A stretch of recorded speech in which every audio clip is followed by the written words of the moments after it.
Good afternoon. We're continuing Mesilat Yesharim with Rabbi Avigdor Miller's commentary. We are on page 111. This is chapter 1.23. Mesilat Yesharim says that David HaMelech in Tehillim says, Achat shalti mi'et Hashem. There is only one thing that I ask of Hashem. Ota avakesh, and that is what I seek. Shivti b'vet Hashem kol yemei chayai, to sit in the house of Hashem all the days of my life. And now Rabbi Avigdor Miller says that David HaMelech uses two terms here. He asks of Hashem and he seeks. David asks for many things in Tehillim, but this is the thing that he asked for most fervently. Seeking is even more than asking. It implies doing whatever it takes to endeavor to find it. And the sign that you really want what you're asking for is if you go and do an action. If you just say, I would like to be, I would like to get, I would like to become, but you don't do anything, that means you really don't want. But if you ask and then you search, seek, that shows that you really want. What is he asking for and willing to seek? He wants to sit in the house of Hashem all the days of his life. That is a remarkable statement from the king, King David. Where else do we find a king who doesn't want to sit on his throne in the palace, doesn't want to be on the battlefield, parade, but rather he wants to sit in the house of God? David was one of the most active people who ever lived. He was a general, a warrior, an organizer, a builder of cities, the great king who ruled his nation with the utmost devotion. And he was born red, just like Esav. He was born to do. And he conquered his nature, and he loves to sit.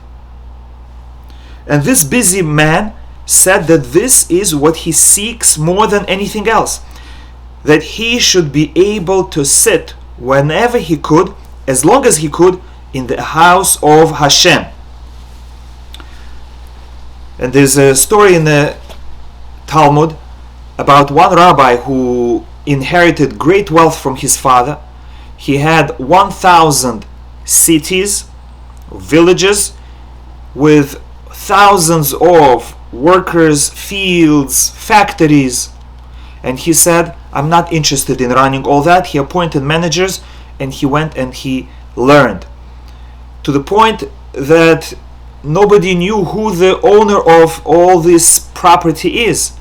And whenever he would walk on his own ground, sometimes people would force him to work because they thought he's just a lazy bum walking without work, and they would grab him and tell him work, and he would never say, oh, it's I'm the boss, it's my property. He would be humble, he would work until one of the managers would recognize him and free him. So that's the ultimate in having wealth, but at the same time knowing what's important in life.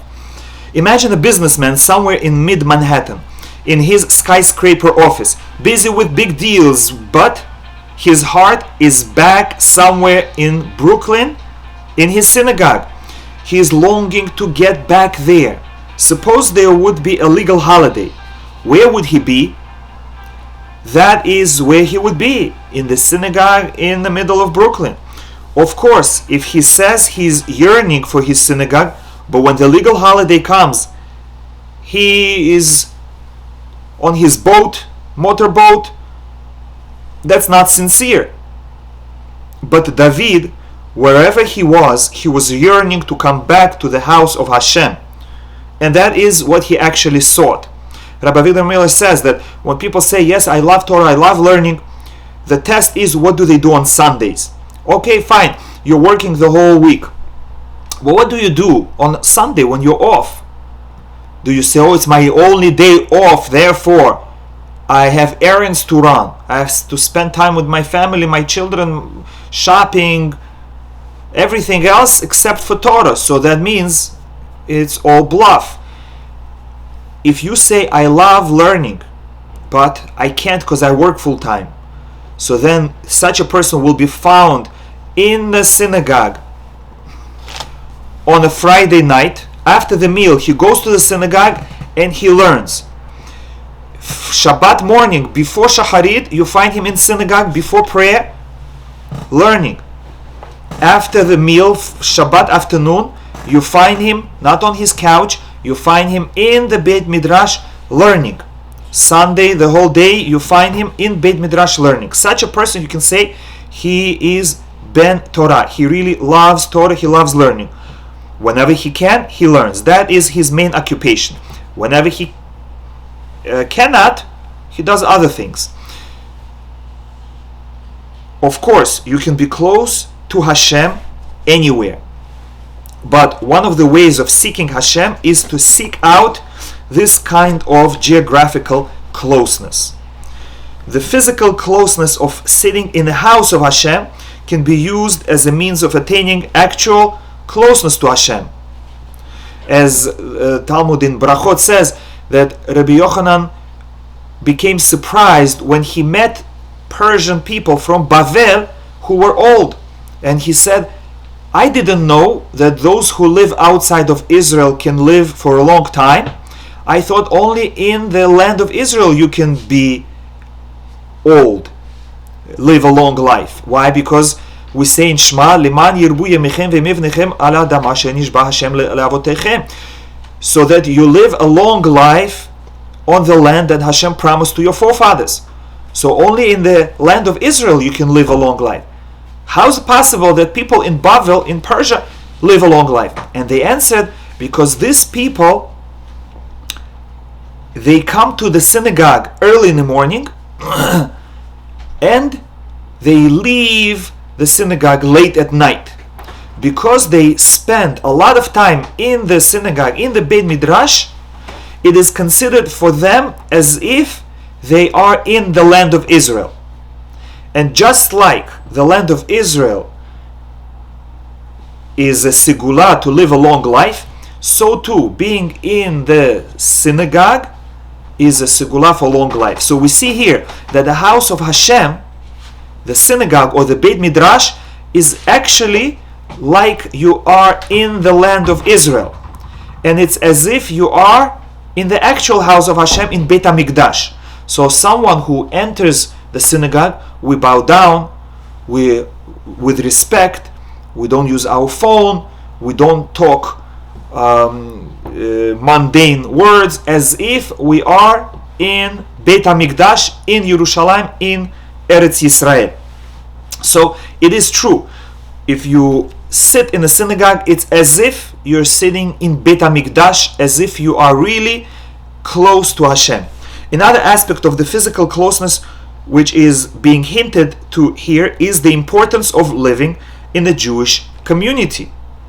The closer you are to the center of the Orthodox observant Jewish population, the closer you are coming to the Almighty.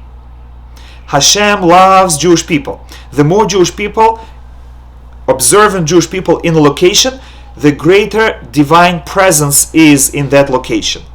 So, before moving to a new location, make sure that you have at least a minyan of religious Jews who are in the same vicinity, because then Shekhinah will be there, the blessing will be there, success will be there. This cannot be overemphasized. It is paramount. Anybody who goes away demonstrates that his heart is not in this pursuit, because he shows that there are more important things in his life. Those that choose their children's well-being, their own spiritual well-being, they choose religious community. Those that choose profit, that choose money, that choose comfort, they go out of religious community because they may claim there is more space, houses are cheaper, fresh air. but that comes at the expense of spiritual life. And a person may say, it's okay, I'll take Hashem with me, because Meloch kol haaretz kevodo, God fills the whole world with His glory.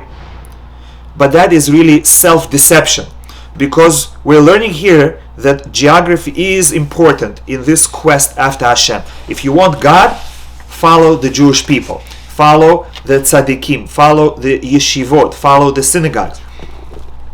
The closer you are to a yeshiva, an Orthodox community, the closer you live to a rabbi, the better off you will be in this world and in the world to come. We're on page 112. David said, "One thing I seek, and I ask Hashem for help, and I endeavor, I seek it always, is to sit in the house of Hashem." That's the desire that we should all have. We should hope and pray and strive to be close to Hashem. And the Gemara says, how can you be close to Hashem? By being close to those that serve Him, those that understand Him, those that live their life, dedicate their life for Him. If you're close to such people, you will be close to Hashem. This means coming as close as you can physically to what represents and symbolizes the Almighty. Try to be in the house of Hashem as much as possible, even if you are the only one alone in the synagogue or in the Beit Midrash. It says that if you missed a minyan, you should still go to the synagogue and pray alone, because praying in the house of God is better than praying outside of the house of God. Learning Torah in the house of God is more important than learning Torah outside of the house of God. Of course, you should study Torah in your home also, and you should carry the teachings and principles of the Torah with you in your place of business. Wherever you go, be proud of your principles and display them. But nothing equals the achievement of sitting in the house of Hashem. This is one of the ideas behind the mitzvah of Aliyah Liregel, when the entire Jewish population of the land of Israel and even outside of the land went to Jerusalem, went to the Beit HaMikdash 3 times a year. Going up to Yerushalayim for the 3 pilgrimage festivals, Pesach, Shavuot and Sukkot, in order to be close to Hashem, at least 3 times a year. Other mitzvot can be used as well to seek closeness to Hashem. If one uses tzitzit, tefillin or mezuzah to remind himself of Hashem, he is seeking closeness. Every time you put on tzitzit, think about what you're doing. In the morning you put on talit katan, think about it, kiss it, and say to yourself, I'm coming closer to Hashem. This garment reminds me of my closeness to Hashem. It's as if I'm hugging Hashem. Every time you put on tefillin, think, I'm tying myself to Hashem. I'm tying Hashem to me. Every time you pass a mezuzah, you touch and kiss it and think. Inside the mezuzah it says that I love God. And that means I attach the love of God to my house.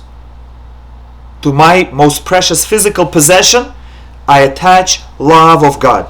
Coming close to the sages is another way to cling to Hashem. As it says, Aseh lecha rav, make for yourself a teacher. Find somebody and attach yourself to him and get close.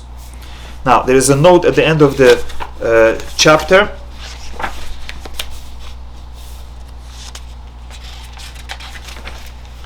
Make for yourself a teacher, on page 174. Find somebody and attach yourself to him and get close.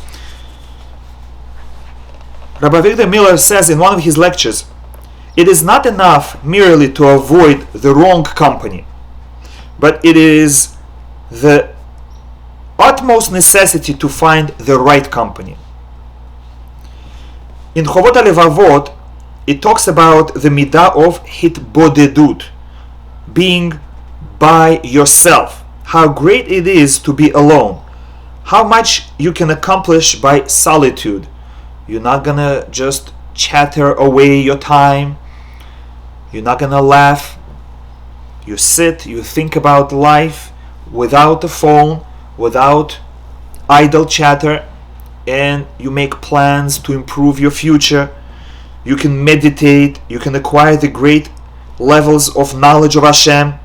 And then he says the following words: but the best solitude, the best way of being alone with yourself is chevrat hachachamim, is in a group of wise men.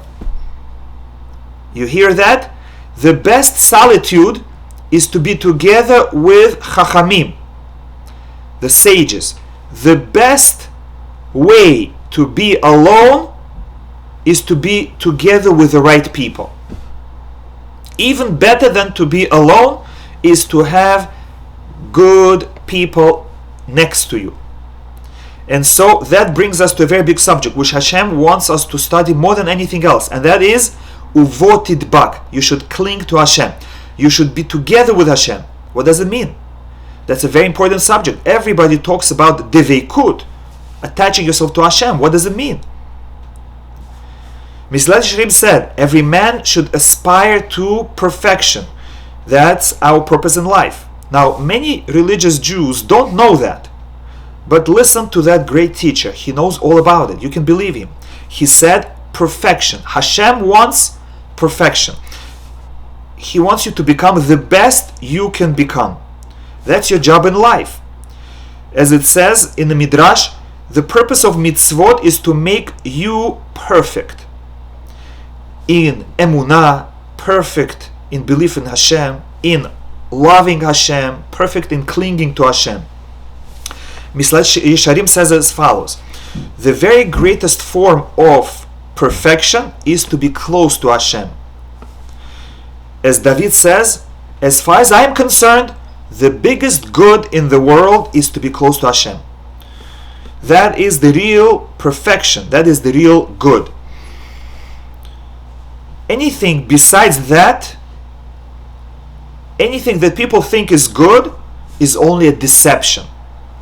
It's only foolishness. There is only one good, and that is being close to Hashem. So everything you do, ask yourself, is this good or bad? How do I know if it's good and bad? Ask one question: is it going to bring me closer to Hashem or further away from Hashem? If it's going to bring me closer to Hashem, then automatically it's good.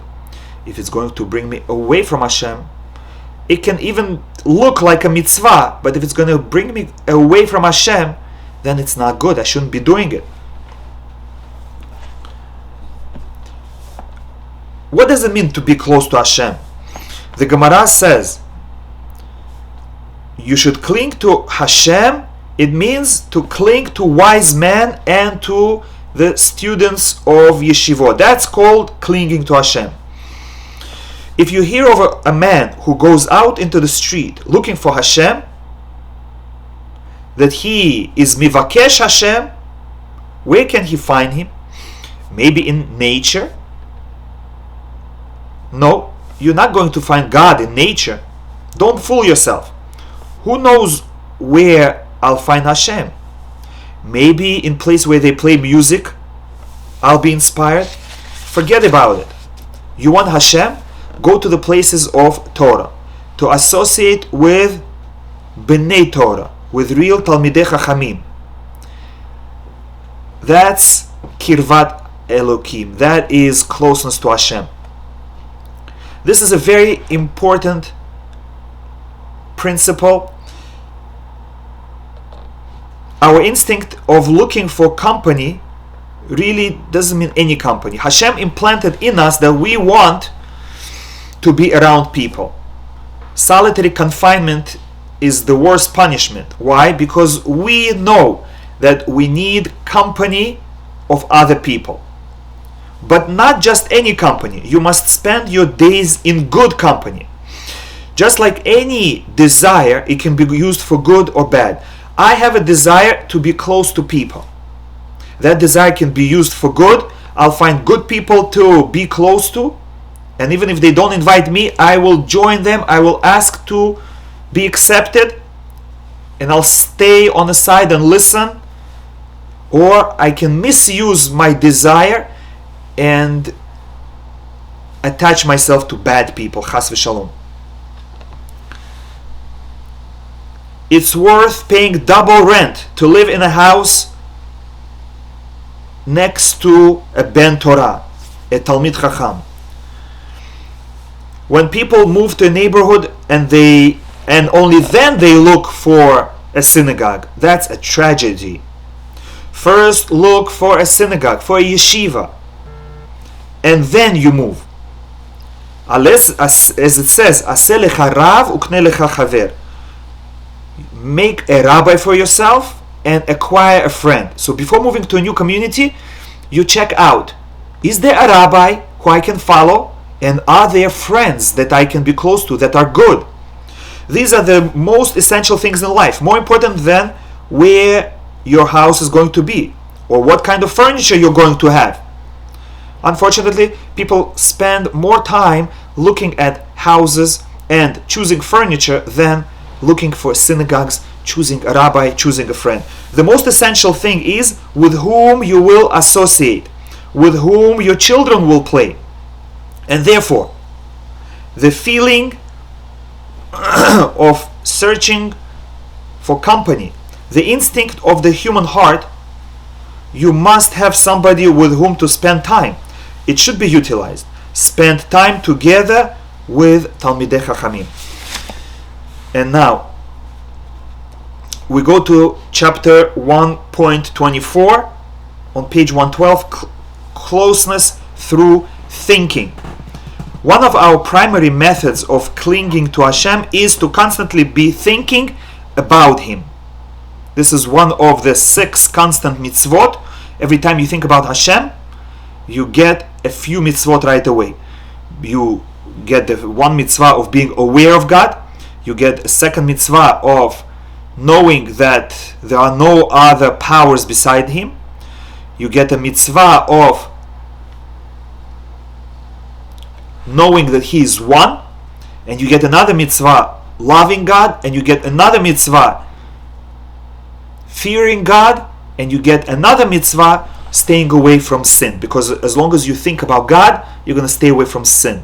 So right away you get 6 mitzvot when you think about God. When you walk on the road, when you sit in your house, when you go to bed, before you fall asleep, and as soon as you get up in the morning, at all times be aware that Hashem is with you. As it says in Tehillim, Ki ata imadi, you are with me. Hashem, you are with me. And you can say it all the time, Ki ata imadi. Shiviti Hashem lenegdi tamid, I place Hashem in front of me always. Ki ata imadi, Hashem is with me. Hashem li lo ira, Hashem is with me and I don't fear anyone else. At all times you're aware of what our sages say, that there is an ayin ro'ah, an eye that sees, v'ozen shomat, and an ear that hears. Somebody is watching and somebody is listening. You're standing in the presence of the King at all times. Now, it's easier for us because we actually have cameras from all directions at all locations looking at us. So it's easier to imagine that Hashem is right next to me and He is looking at me. Like David HaMelech said, if I go to the skies, you're there. If I descend into the depths of the sea, you're there. Even if I'm alone in a room, covered by my blankets with lights off, Hashem is there and He is watching me and He is listening. And He knows what's going on in my thoughts. And therefore, I'm with Him. I'm connected to Him with my mind and with my body. And therefore, this is one form of the perfection of connection to Hashem. Of course, it requires a lot of practice, but it is possible for anyone to achieve. Now on page 113, this is the basis for the halacha found in Shulchan Aruch, that when a Jew needs to change his clothing, prepare for bed, or when he wakes up and he needs to get dressed, he has to be careful to cover himself, because he wants to remind himself that Hashem is present. And even though Hashem sees through clothing, he is even better than X-ray vision, so he sees you anyway, so why cover yourself? It's not for him, it's for you, to remind us that somebody is watching. As if it's a human being and we are embarrassed, we need to cover ourselves. Of course, someone might ask, what is the use of covering yourself with something? Hashem can see through that too. The answer is, we're training ourselves to act as if he is there, just as if someone was present. We would not expose ourselves if another person was present, and so we strive to feel that we are in the presence of Hashem at all times. Similarly, one has to be careful about what he says in his home, just like he would be ashamed to misbehave in his home when an honored guest is present and he is trying to make the best impression. So too he has to be ashamed in the presence of Hashem at all times. That is a great ideal. The more you think about Hashem, the greater you will be. That is what Mesilat Yesharim says is the true perfection. To learn to feel the presence of Hashem at all times. This is a very important subject. It must be studied, pursued, and detailed. And we need more examples in order to understand how to apply it. And we said yesterday that one of the ways to remind ourselves of Hashem is blessings. Every time we make a blessing on water, on food, after the bathroom, we have to first remind ourselves that Hashem is standing in front of us and we're talking to Him. Not to the apple, not to the wall, we're talking to Hashem. I'm speaking with Hashem, and then say the blessing. Mesilat Yesharim quoted the verse that David HaMelech said, there is one thing that I ask of Hashem, and that is what I seek, to sit in the house of Hashem all the days of my life. But the verse continues, Lachazod benoam Hashem, to see the sweetness of Hashem, ulvaker be'echalo, and to visit in His sanctuary. To David HaMelech, that is called pleasure. When we are in a synagogue, when we are in Beit Midrash, our thoughts should be how goodly, how beautiful your tents, the Jewish people. How wonderful it is to sit in a synagogue in Beit Midrash. Not chas v'shalom to think, when will I already go shopping or to work or wherever I may be going. When I am anywhere else, I should be looking at my watch and thinking, when will I be able to come back to the house of Hashem? To David, the greatest sweetness is to see Hashem. In his mind, he perceived closeness to Hashem, and that sweetness was the source of his happiness. The Rambam explains at the end of Hilchot Teshuvah that when a person is in love with Hashem, it is as if he is intoxicated with happiness because of his intense feeling of being close to Him. As it says, because only closeness to Hashem is called good in this world, and anything outside of that people consider good is nothing but emptiness and a vain deception. Emptiness, hevel, means the air that comes out of your mouth. When you blow air out of your mouth, it immediately disappears as if there was nothing. Everyone is pursuing what they perceive to be good or happiness in this world, but they do not realize that they are pursuing hevel, hot air. As soon as it comes out, it disappears.